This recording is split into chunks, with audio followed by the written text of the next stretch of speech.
The most powerful collaborations aren't transactional, they're actually transformational. They create new behaviour, not just buzz. If you can tap into something that your audience already loves and repackage it with your brand, you win attention instantly. Here's how to start thinking like a collab strategist. You're a brand with value, and value can be multiplied with the right partner. Ask yourself, Welcome to the Disruptionist, where the status quo has no seat at the table. I'm Jess Singh, and this is your invitation to join the movement of game-changing, boundary-pushing strategies that will take your marketing, branding, and customer journey to the next level.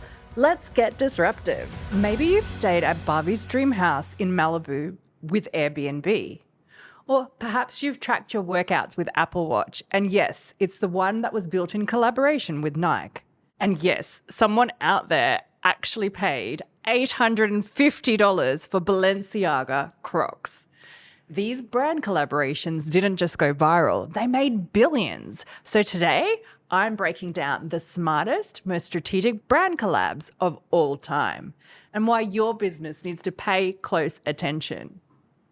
So the reason this matters is essentially brand collaborations aren't about hype. When they're done right, they are a strategic shortcut to awareness, relevance, and ridiculous ROI. Whether you're a global brand or a local business, partnerships done right can cut your marketing costs in half and double your reach overnight. But most people don't even know how to do them, especially do them right. So let's look at who has done it and who's done it really, really well. The first collab I want to speak to you about is Taco Bell and Doritos. It was the $1 billion taco. No one will forget. It's when junk foods united. And this one's legendary because Taco Bell and Doritos teamed up to create the Doritos Locos Taco. And it sold over $1 billion worth of tacos. $1 billion. And all they did was wrap a taco shell in one thing that everybody was already obsessed with, the nacho cheese Doritos. The reason why it worked is that they combined two cult followings. It wasn't just a food. It was a flavour-fuelled event. They created urgency, scarcity, and a massive social buzz. So what's the lesson from this collab? If you can tap into something that your audience already loves and repackage it with your brand, you win attention instantly. Going on to collab number 2, we're talking about Apple and Nike. This is where the lifestyle merge happened. It's the moment where fitness got sexy and smart, as I like to call it. Essentially, Apple and Nike, the collab wasn't so loud, but it was strategic. It started softly, quietly, with Nike and iPod coming together. And then all of a sudden, Nike ended up appearing on your Apple Watch. These two iconic brands shared one customer obsession, and that's performance and identity. So why did it work? It wasn't just about the product, right? It was about the fact that it was driven by some type of purpose. They were able to embed their brands into people's daily habits.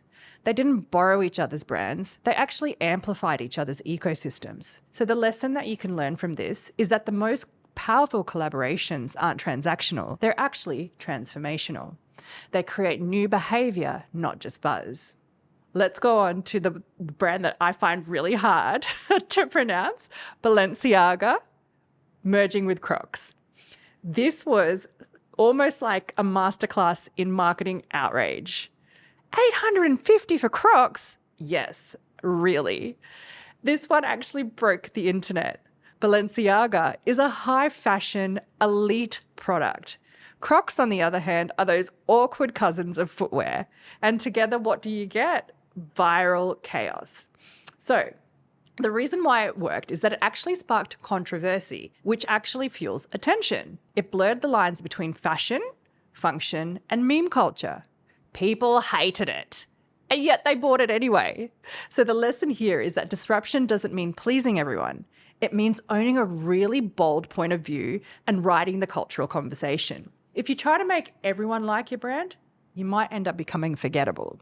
So this takes me to the next collaboration. Hi guys, I'm just jumping in quickly to stop you there. I just wanted to remind you, if you're a small business owner or you're an entrepreneur and you're looking to gain some clarity or strategies around your marketing, branding, the way in which you can work with customers, you can contact me by checking out the information below. I'm here to support you to start making some really positive disruptions to the industry that you work in and for you and your business. Right back to the episode. Collaboration number 4.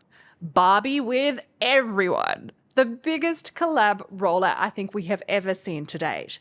Barbie didn't just come back, she literally took over the world. With over 100 brand partnerships, the Barbie moving marketing machine went into full campaign beast mode.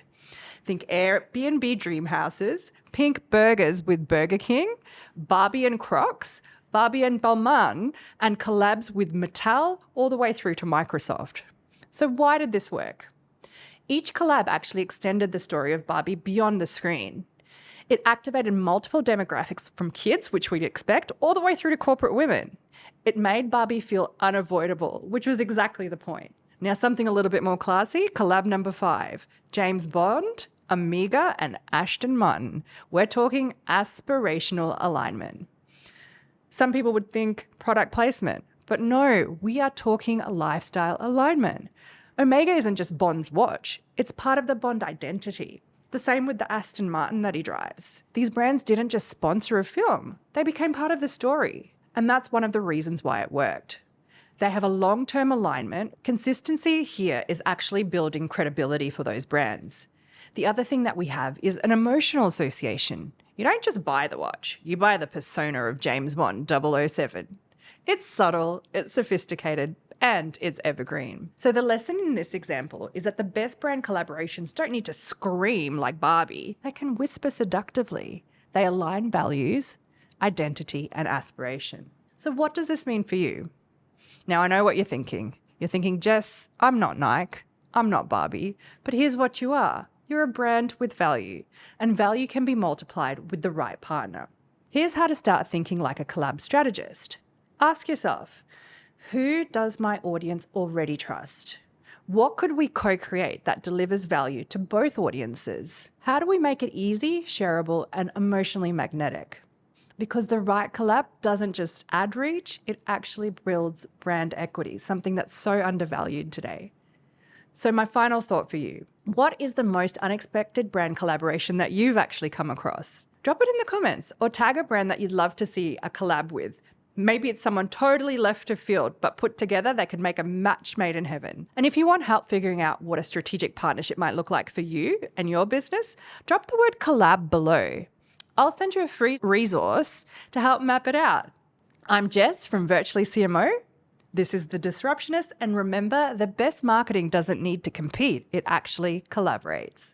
Thanks and see you next time.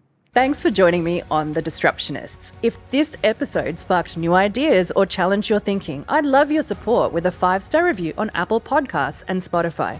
And don't forget to subscribe to your favorite platform to catch every disruptive insight. For more behind-the-scenes content and to connect with like-minded disruptors, follow me at It's Jess Singh across all social platforms. And remember, stay disruptive.